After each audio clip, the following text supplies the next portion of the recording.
مبارک رمضان مبارک رمضان مبارک نحمده ونصلي على رسوله الكريم أما بعد فأعوذ بالله من الشيطان الرجيم بسم الله الرحمن الرحيم وإذ يمكر بك الذين كفروا ليثبتوك أو يقتلوك أو يخرجوك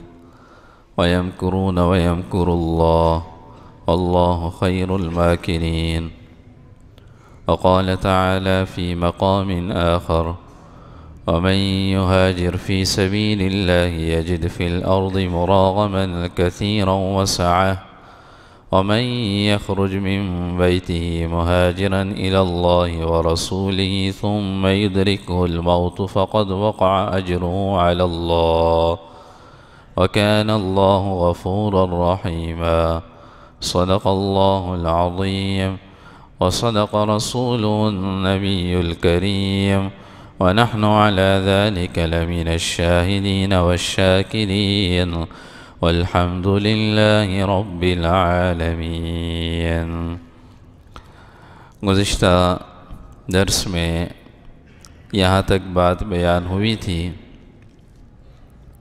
کہ مدینہ منورہ سے قبائل تشریف لائے اور منی کی وادی میں 3 سال مسلسل پے در پہ وہ آتے رہے اور اللہ کے نبی صلی اللہ علیہ وسلم کے ہاتھ پر انہوں نے بیعت کی اور نبی علیہ السلام نے انہیں قرآن کی تعلیم سکھانے کے لیے ایک صحابی رسول کو بھی بھیجا کہ وہ انہیں قرآن کی تعلیم سکھائے۔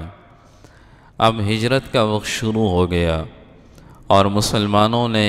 ہجرت کا ارادہ شروع کر دیا اور اللہ کے نبی صلی اللہ علیہ وسلم نے بھی مسلمانوں کو حکم دیا، صحابہ کو حکم دیا کہ وہ مختلف جماعتوں کی صورت میں یا خاموشی کے ساتھ وہ ہجرت کی طرف نکل جائے۔ یہ جو تیسرا وفد آیا تھا تو یہ ذی الحجہ کا مہینہ تھا، چونکہ حج ذی الحجہ کے مہینے میں ہی ہوتا ہے۔ اس کے بعد محرم کا مہینہ درمیان میں آیا تو سفر کے مہینے میں یوں سمجھے کہ ہجرت شروع ہو گئی اور ربیع الاول کے مہینے میں خود حضرت صلی اللہ علیہ وسلم نے پھر ہجرت کی۔ سب سے پہلے مدینہ منورہ کی طرف ہجرت کرنے والے صحابی حضرت ابو سلمہ مخزومی رضی اللہ عنہ، حضرت ابو سلمہ مخزومی رضی اللہ عنہ یہ ام سلمہ رضی اللہ عنہا کے شوہر ہے اور ام سلمہ آپ حضرات کو علم ہے کہ وہ بعد میں امہات المومنین میں سے بنی، یہ ان کے شوہر ہیں۔ ان کا ایک چھوٹا بچہ بھی تھا اور جب یہ اپنے بچے اور اپنی اہلیہ کو لے کے باہر نکلے تو دونوں خاندانوں کے لوگ آئے، یہاں سے ان کی اہلیہ کے خاندان کے بھی آئے اور یہاں سے ابو سلمہ کے خاندان کے لوگ بھی آئے اور ان دونوں خاندانوں کی بھی آپس میں لڑائی ہوئی اور کہا ہم ان کو جانے نہیں دیں گے اتنی آسانی سے، ہم ان کو جانے نہیں دیں گے۔ تو آپس میں اس بات پر اتفاق ہوا کہ لڑکی والوں نے کہا، ام سلمہ کے خاندان والوں نے، کہ ہم انہیں اپنے پاس رکھ لیتے ہیں اور انہوں نے کہا کہ ہم اس کے بچے کو اپنے پاس رکھ لیتے ہیں اور ان سے کہا اگر تم نے جانا ہے تو تم چلے جاؤ۔ اب اندازہ لگائیے کیسا عجیب فیصلہ ہے کہ بچے کو بھی جدا کر دیا، اہلیہ کو بھی جدا کر دیا اور ان سے کہا کہ تم نے جانا ہے تو تم چلے جاؤ۔ لیکن صحابہ تو صحابہ تھے، کہنے لگے میں نے ارادہ کر لیا ہے اور میں اس حال میں بھی جاؤں گا، اور یہ چلے گئے اپنی بیوی کو بھی چھوڑ دیا، اپنے بچے کو بھی اپنے گھر والوں کے پاس چھوڑ دیا اور سیدھا مدینہ منورہ تشریف لے گئے۔ ان کی بیوی 1 سال تک روتی رہتی تھی اور 1 سال تک باہر اس راستے میں بیٹھی رہتی تھی، تو ان کے خاندان میں سے کسی کو رحم آیا اور وہ آئے اور انہوں نے ان دونوں خاندانوں سے کہا یہ کتنا بڑا ظلم کیا ہوا ہے، یہ عورت روزانہ اس روڈ پر اس راستے پر بیٹھ جاتی ہے کہ جو راستہ مدینہ منورہ کو جاتا ہے، روتی رہتی ہے، تو اس کا کوئی حل نکالو۔ انہوں نے پھر اس کا حل نکالا اور اس کے بچے کو اور اس کی اہلیہ کے ہاتھ میں دیا اور کہا کہ تم جا سکتی ہو۔ اب ام سلمہ رضی اللہ عنہ اپنا بچہ سال بعد ملا، اپنے بچے کو لیا اور لینے کے بعد یہ مدینہ منورہ کی طرف اکیلے نکلی۔ راستے میں ایک صحابی جو مدینہ منورہ سے آ رہے تھے، حضرت عثمان بن ابی طلحہ، ان سے ملاقات ہوئی۔ انہوں نے کہا کہاں جا رہی ہو؟ انہوں نے کہا مدینہ منورہ اپنے شوہر کے پاس۔ تو عثمان نے کہا کہ اور کوئی ساتھ میں نہیں ہے، کوئی مرد نہیں ہے؟ کہنے لگی کوئی بھی نہیں ہے، میں اکیلے جا رہی ہوں۔ انہوں نے کہا اچھا میں آپ کو چھوڑ کے آتا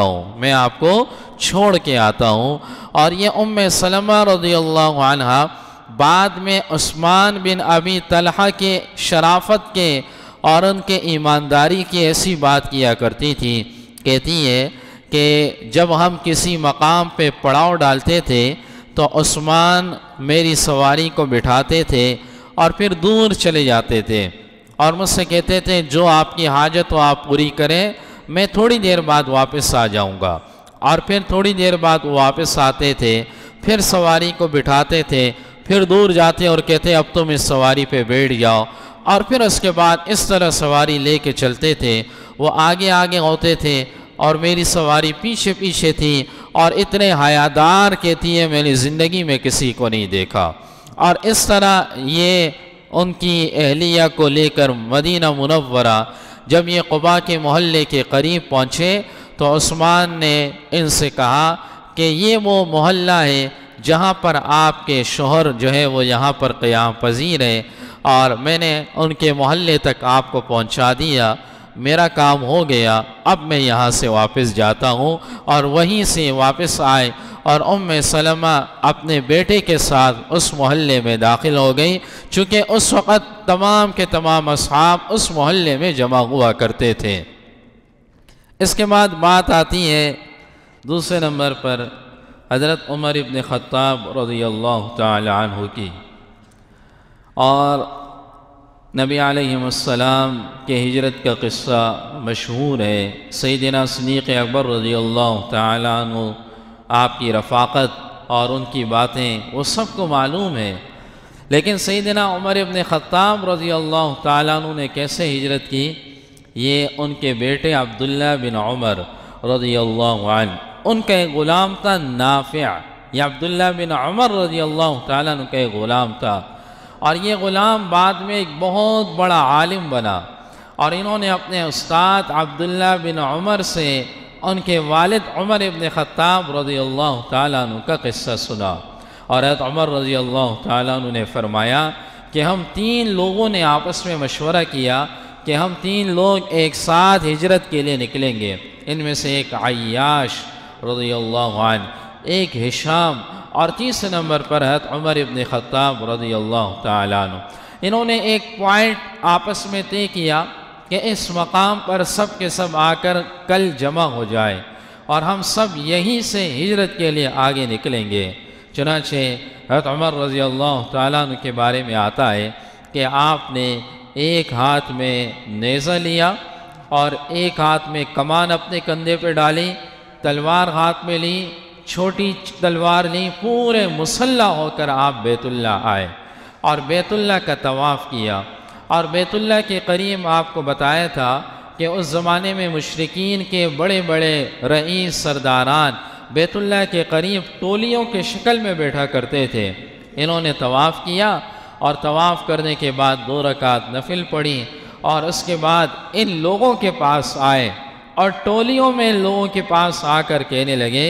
کہ تم میں سے جو شخص چاہتا ہے کہ اس کی ماں اس کو روئے،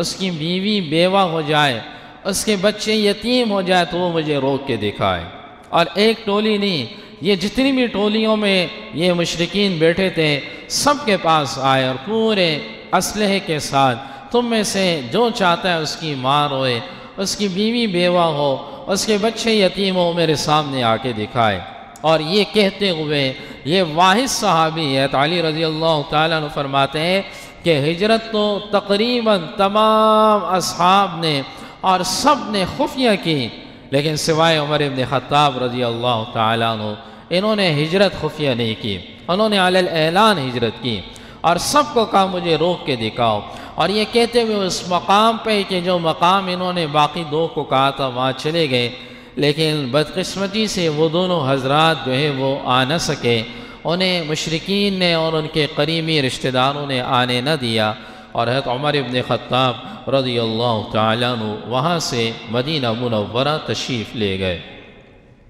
تیسرے نمبر پر ایک نام آتا ہے صہیب رومی رضی اللہ عنہ۔ یہ مکہ کے رہنے والے نہیں تھے، یہ عراق کے ایک شہر کے تھے، اور رومی ان کو اس لیے کہتے ہیں کہ اس زمانے میں دو بڑی سلطنتیں تھیں، اس میں سے ایک روم تھا اور یہ عراق اس روم کے تحت تھا، اور ان کی عربی اس طرح کی عربی نہیں تھی جس طرح کے مکہ کے لوگوں کی اور عربی دان لوگوں کی عربی ہوتی ہے،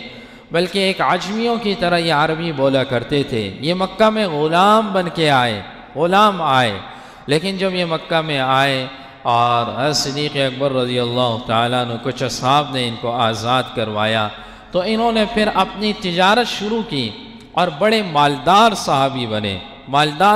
بنے، اور انہوں نے جب ہجرت کا ارادہ کیا اور یہ اپنی سواری میں لے کے اپنی سواری کے ساتھ نکلے تو راستے میں مشرکین نے روکا، اور مشرکین کو میں نے بتایا تھا علم ہو چکا تھا کہ اب یہ لوگ جو ہے وہ مدینہ والوں کے ساتھ ان کی آپس میں بات چیت مکمل ہو چکی ہے اور یہ لوگ ہجرت کا ارادہ کر چکے ہیں، تو یہ دیکھا کرتے تھے اور روکا کرتے تھے، جانے نہیں دیتے تھے کسی کو، اور آپس میں یہ طے کیا تھا کہ اگر یہ لوگ چلے گئے تو وہاں سے کہیں ہم پہ حملہ آور نہ ہو جائے، تو یہ ان کی آپس میں یہ باتیں تھیں، اور ہمارے تجارت کا راستہ بھی وہ ہوتا ہے، اگر یہ وہاں مضبوط ہو گئے تو ہمیں تجارت کے لیے راستہ بھی نہیں دیں گے، تو انہوں نے یہ پہلے سے یہ باتیں ذہن میں رکھی ہوئی تھی، ان کو روکا اور ان سے کہنے لگے کہ تم نے مکہ میں آ کر مال کمایا، مکہ میں آ کر تجارت کی، اور اب تم یہاں سے ایسے ہی جاؤ گے، ہم تمہیں جانے دیں گے، تمہارا مال سب کچھ ہم لے لیں گے۔ تو انہوں نے مکہ والوں سے کہا،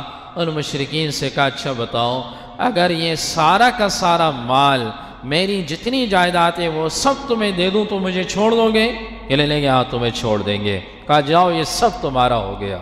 یہ سب تمہارا ہو گیا، مجھے اس میں سے کچھ بھی نہیں چاہیے، یہ سب کا سب مال تمہارا ہو گیا۔ آپ اندازہ نہیں لگا سکتے کہ صحابہ نے کتنی قربانیاں دیں، اور اس دین کے لیے اور ہجرت کرنا یہ کوئی معمولی بات نہیں ہے، بڑا مشکل کام ہے۔ ایک انسان اپنا گھر اور اپنی جائیداد اپنا سب کچھ چھوڑ دے اور خالی ہاتھ چلا جائے اور ساری زندگی کی کمائی کو ایک طرف رکھ دے، اور یہ اس حال میں جب مدینہ منورہ آئے اور اللہ کے نبی صلی اللہ علیہ وسلم جب ان سے ملے تو آپ نے فرمایا ربح صہیب، ربح صہیب، صہیب نے بڑا اچھا منافع والا سودا کیا، ربح صہیب، صہیب نے بڑا اچھا منافع والا سودا کیا۔ دار الندوہ جہاں مشرکین جمع ہوا کرتے تھے تو مشرکین نے سب نے وہاں جمع ہونے کا پروگرام بنا لیا کہ اب کچھ کیا جائے، اب کچھ کیا جائے۔ جب یہ لوگ دار الندوہ میں 20-25 جو مشرکین کے نام آتے رہے آپ کے سامنے، ابو جہل، امیہ بن خلف، یہ سب کے سب وہاں دار الندوہ میں جمع ہونے کے لیے آئے تو دیکھا ایک شخص پہلے سے وہاں بیٹھا ہوا تھا اور بڑا خوبصورت لباس پہنا ہوا ہے، جیسا کہ سردار ہے اور ایک اچھی حالت کے اندر بیٹھا ہوا تھا۔ یہ لوگ آئے، یہ ان کو جانتے نہیں تھے کیونکہ وہ مقامی تو تھا نہیں۔ انہوں نے ان سے کہا کہ تم کون ہو، کہاں سے آئے ہو؟ انہوں نے کہا میں نجد سے آیا ہوں اور فلاں قبیلے کا سردار ہوں۔ انہوں نے کہا اچھا مقامی نہیں ہے تو ہم بات ان کے سامنے بھی رکھ دیتے ہیں، جو مشورہ ہو رہا ہے اس میں ان کو بھی شامل کر لیتے ہیں۔ یہ شیطان تھا، یہ کون تھا؟ شیطان تھا، اور یہ شیطان اپنا صورت بدل کے آیا تھا اور یہ مشورہ شروع ہو گیا۔ ان میں سے ایک نے کہا کہ ہمیں پریشان کیوں ہونا چاہیے، ہمیں تو پریشان اب نہیں ہونا چاہیے، اور یہ سب جا رہے ہیں، یہ 2-3 چلے گئے اور کل کو ان کے نبی بھی چلے جائیں گے، باقی سب چلے جائیں گے تو ہمارا تو مشن کامیاب ہو گیا، ان میں سے تو کوئی بھی نہیں بچا یہاں پر، تو ہمیں پریشان کیوں ہونا چاہیے۔ تو یہ شیطان کہنے لگا بڑی بیوقوفی والی بات کر رہے ہو، تمہیں نہیں پتہ یہ وہاں جائیں گے اور یہ سب جمع ہو جائیں گے اور وہاں کے لوگ بھی ان کے ساتھ مل جائیں گے اور تم پہ حملہ کریں گے اور یہ جگہ تم سے دوبارہ قبضہ کر لیں گے۔ تو سب نے کہا یہ مشورہ بھی صحیح نہیں ہے۔ ایک نے کہا ان کو قید کیا جائے، جتنے بھی یہاں ہیں سب کو قید کیا جائے۔ انہوں نے کہا، شیطان نے کہا یہ مشورہ بھی صحیح نہیں ہے، کیونکہ اگر قید کرو گے ان کے بندے اتنے وہ تم سے چھڑا کے لے جائیں گے۔ ابو جہل نے اس موقع پہ عجیب مشورہ دیا، کہنے لگا کہ میں مشورہ دیتا ہوں کہ ہر قبیلہ 20-25 قبیلے ہیں، ہر قبیلے کا ایک طاقتور مرد آگے آئے اور سب کے سب مل جائے اور ان کے نبی نعوذ باللہ ان کو قتل کیا جائے۔ اور جب سب قبیلے والے مل کے قتل کریں گے تو قریش اور بنو ہاشم اور بنو مطلب ہم سے جو ہے وہ جنگ نہیں لڑ سکتے، لہٰذا اس لیے کہ ہم اتنے سارے ہیں، وہ 1-2 قبیلے ہیں، تو ہم آخر میں کیا ہوگا، ہم ان کی دیت اور خون بہا ان کو دے دیں گے تو معاملہ ختم ہو جائے گا۔ تو شیطان نے کہا القول ما هذا الرجل، یہ جو بات کی یہ اچھی بات ہے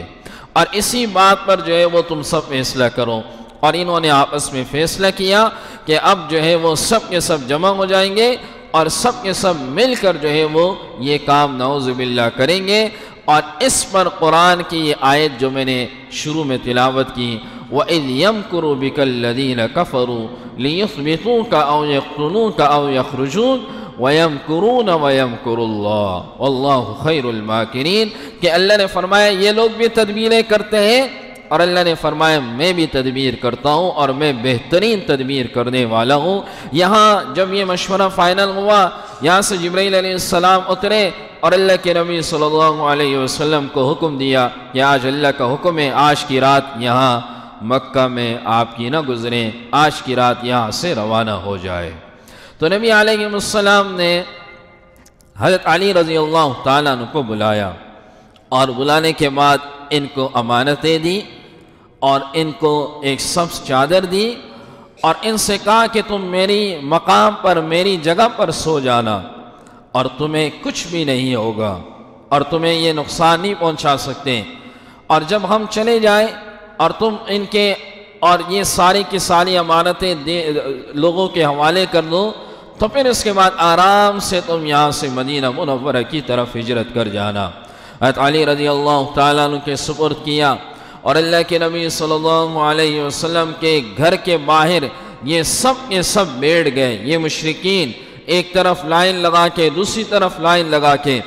اللہ جب کسی کو بچانا چاہے تو دنیا کی کوئی طاقت اسے نہیں روک سکتی، اور اللہ کا نظام دیکھیں کہ اللہ کے نبی صلی اللہ علیہ وسلم گھر سے نکل رہے ہیں، وَجَعَلْنَا مِن بَيْنِ أَيْدِيهِمْ سَدًّا وَمِنْ خَلْفِهِمْ سَدًّا فَأَغْشَيْنَاهُمْ فَهُمْ لَا يُبْصِرُونَ۔ آپ نے مٹی اٹھائی اور اس طرح مٹی دونوں کی طرف، دونوں لائنوں کی طرف پھینکی، ان کی آنکھوں میں ایسی مٹی گئی کہ آپ ان کے درمیان سے گزرے اور انہیں علم بھی نہ ہوا۔ اور نبی علیہ السلام سیدھا حضرت صدیق اکبر رضی اللہ تعالیٰ عنہ کے گھر تشریف لے گئے۔ اما عائشہ صدیقہ رضی اللہ تعالیٰ عنہ فرماتی ہے کہ یہ ظہر کا وقت تھا جب حضور تشریف لائے اور آپ نے ایک چادر اوڑھی ہوئی تھی، آپ نے ہمارے گھر کا دروازہ کھٹکھٹایا، میرے والد صاحب اسی طرح بیٹھے ہوئے تیار تھے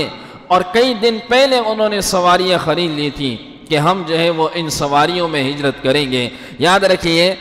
صدیق اکبر رضی اللہ تعالیٰ عنہ نے جب اسلام قبول کیا تو 40,000 درہم ان کے پاس تھے۔ کتنے تھے؟ 40,000 درہم۔ اور جب ہجرت کے لیے وہ روانہ ہو رہے تھے تو اس وقت ان کے پاس 5,000 درہم بچ گئے تھے۔ یہ 35,000 درہم غلاموں کو آزاد کرنے میں خرچ ہوئے، یہ 35,000 درہم اللہ کے نبی صلی اللہ علیہ وسلم کی ذات پر خرچ ہوئے۔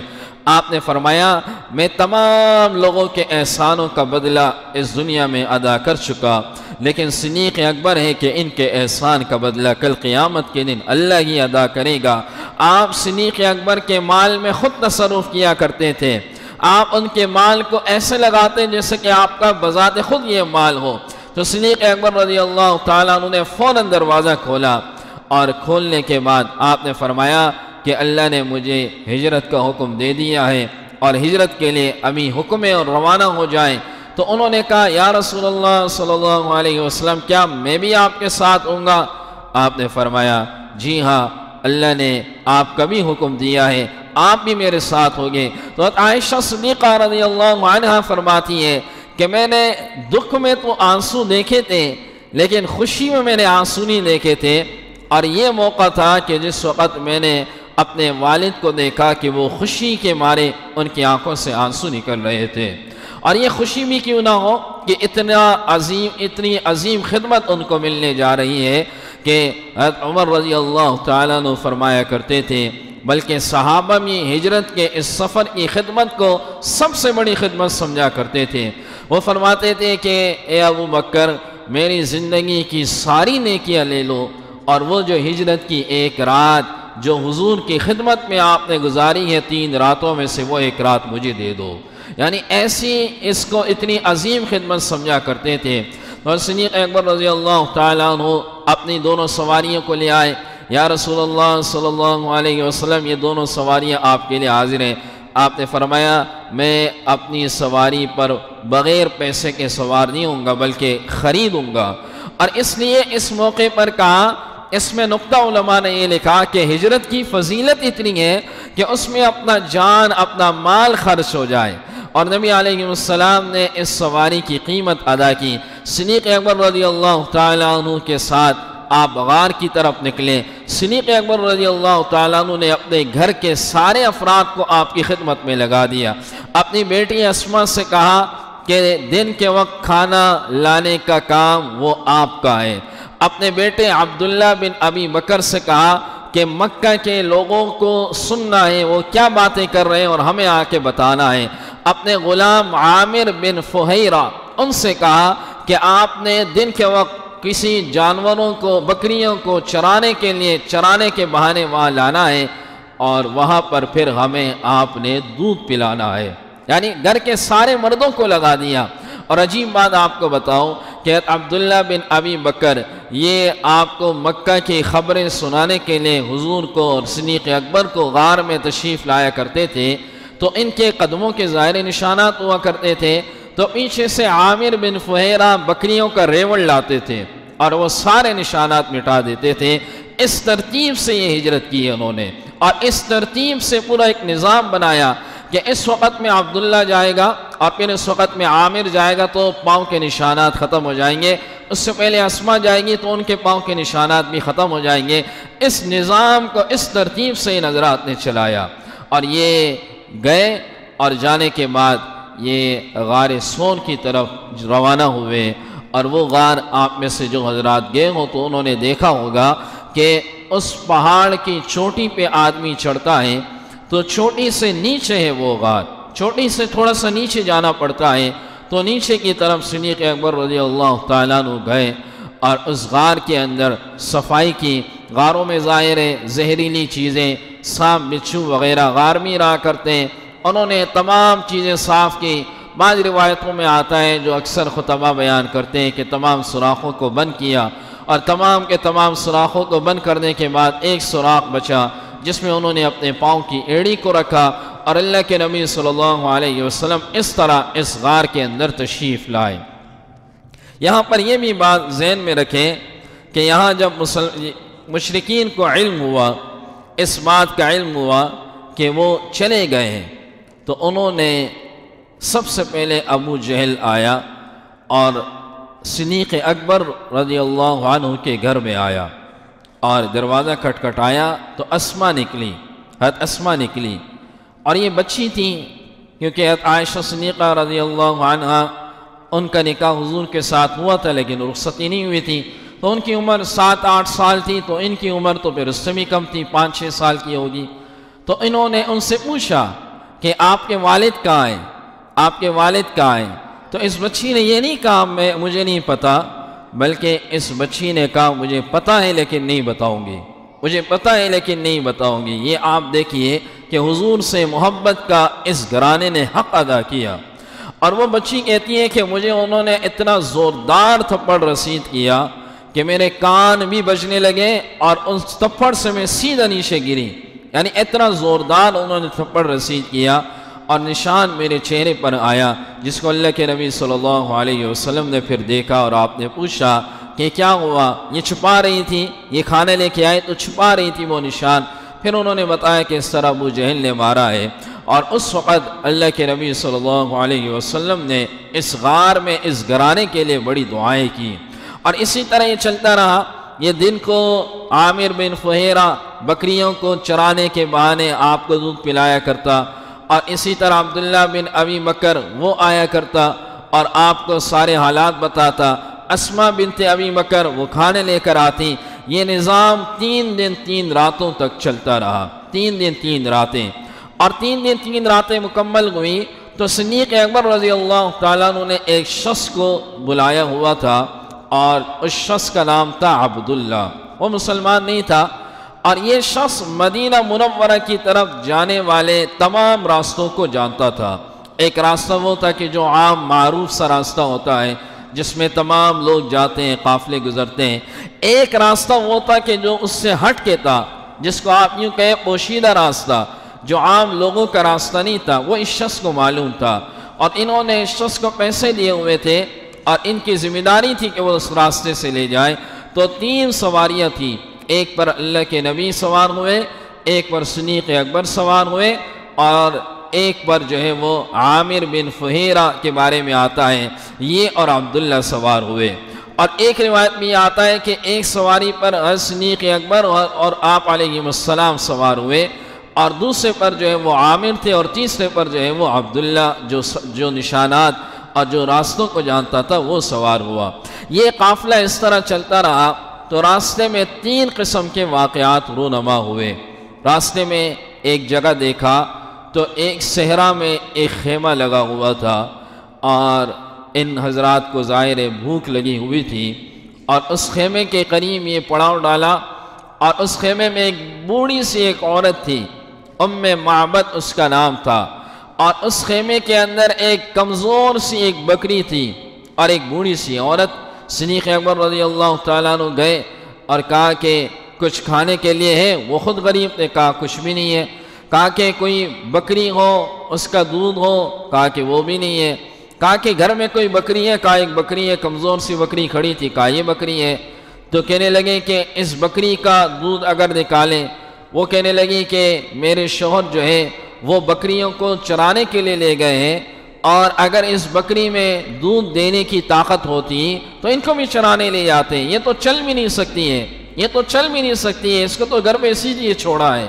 تو اللہ کے نبی صلی اللہ علیہ وسلم نے فرمایا ان سے کہو کہ اس بکری کو لے آئے۔ اس بکری کو لایا گیا، تو جیسے اس بکری کو لایا گیا، نبی علیہ السلام نے اپنے مبارک ہاتھوں سے اس بکری کے تھنوں کو ہاتھ لگائے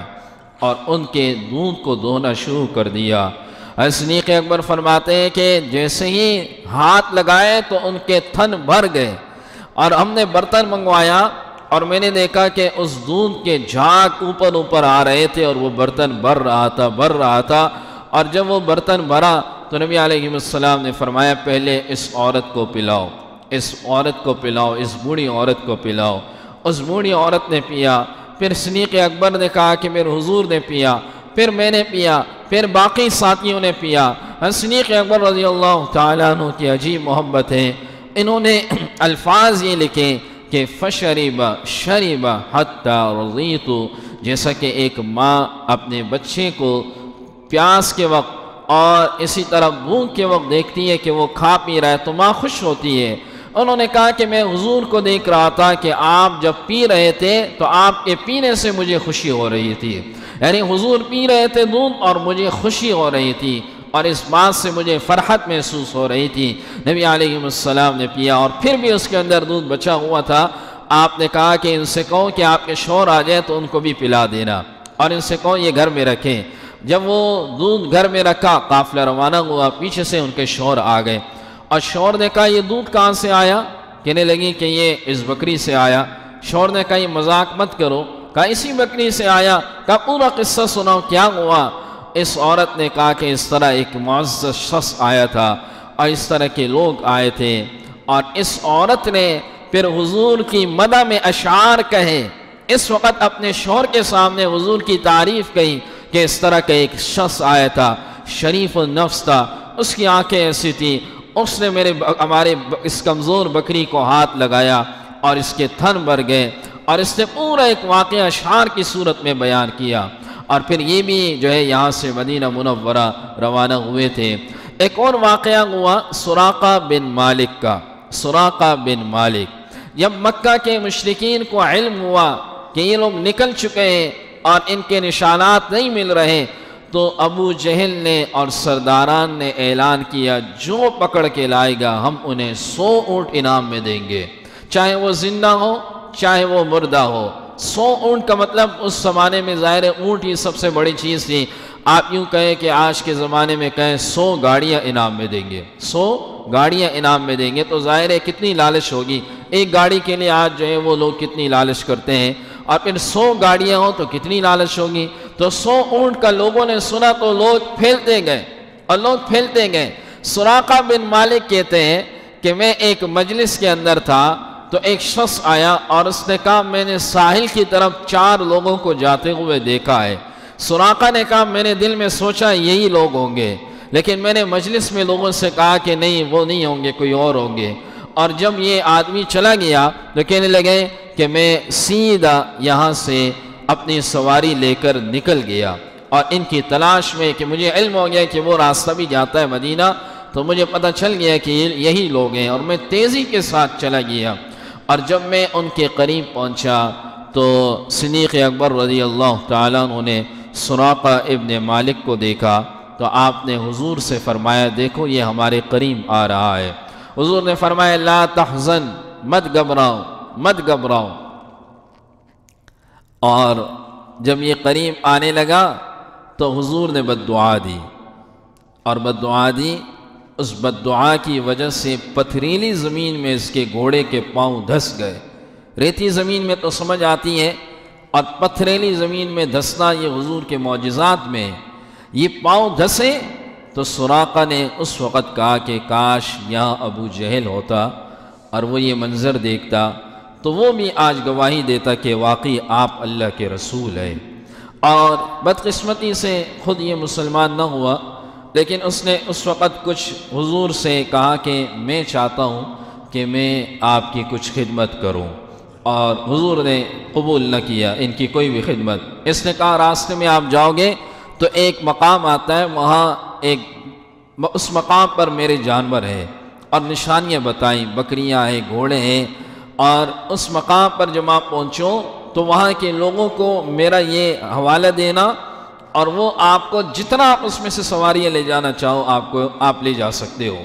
تو حضور نے فرمایا نہیں، ہم اس میں سے کچھ بھی نہیں لیں گے، اور قبول نہ کیا۔ اس نے کہا کہ اچھا آپ ایسا کریں کہ مجھے امان دے دے، کل کو آپ دوبارہ یہاں پر آؤ گے مکہ، یعنی اتنا یقین تھا ان حضرات کو، آپ کل کو یہاں مکہ آؤ گے تو مجھے کچھ بھی نہیں کہا جائے گا۔ عامر بن فہیرہ نے چمڑا لیا اور اس میں لکھا کہ سراقہ ابن مالک کو امان ہے۔ انہوں نے وہ امان کا ٹکڑا لیا، اور انہوں نے کہا میں آج کے بعد یہ وعدہ کرتا ہوں کہ آپ کے قریب کسی کو آنے نہیں دوں گا، اور ابھی راستے میں بھی جو آئیں گے میں ان سب کو واپس کروں گا، اور آپ کے خلاف بھی کبھی نہیں آؤں گا۔ یہ انہوں نے وعدہ کیا، اور یہ روانہ ہوئے تو راستے میں اس راستے میں جو آتا ہے ان سے کہتے ہیں بھائی کوئی بھی نہیں ہے یہاں پر، آگے کوئی بھی نہیں ہے، سب کو واپس کرتا، اور اس طرح کہتا ہوا یہ مکہ مکرمہ پہنچا۔ اس کے ساتھ ایک اور شخص تھا بریدہ، اور بریدہ بردن سے ہے، اس کا معنی ہوتا ہے ٹھنڈک، اور یہ شخص 70 آدمیوں کے ساتھ نکلا تھا حضور کو ڈھونڈنے۔ آپ اس سے اندازہ لگاؤ انعام کی لالچ کتنی تھی کہ 70 آدمی اپنے لے کر نکلا تھا حضور کو ڈھونڈنے کے لیے، اور یہ پہنچ گیا اور اللہ کے نبی صلی اللہ علیہ وسلم کے سامنے آیا تو آپ نے پوچھا کیا نام ہے؟ انہوں نے کہا کہ میرا نام جو ہے وہ بریدہ ہے۔ تو آپ نے صدیق اکبر سے کہا کہ پریشان نہ ہو، ہمارا کام ٹھنڈا ہو گیا۔ آپ نے پوچھا کون سا قبیلہ ہے؟ انہوں نے کہا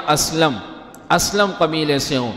حضور نے صدیق اکبر سے فرمایا پریشان نہ ہو، سلامتی والے ہو گئے ہو۔ انہوں نے دوبارہ آپ نے پوچھا کون سی شاخ ہے؟ انہوں نے کہا بنی سہم کا مطلب ہوتا ہے حصہ۔ آپ نے صدیق اکبر سے کہا پریشان نہ ہو، اسے بھی حصہ مل گیا۔ مطلب یہ ہے کہ اس کو بھی اللہ نے ایمان کی دولت سے نوازنا ہے۔ اور جب یہ بات کی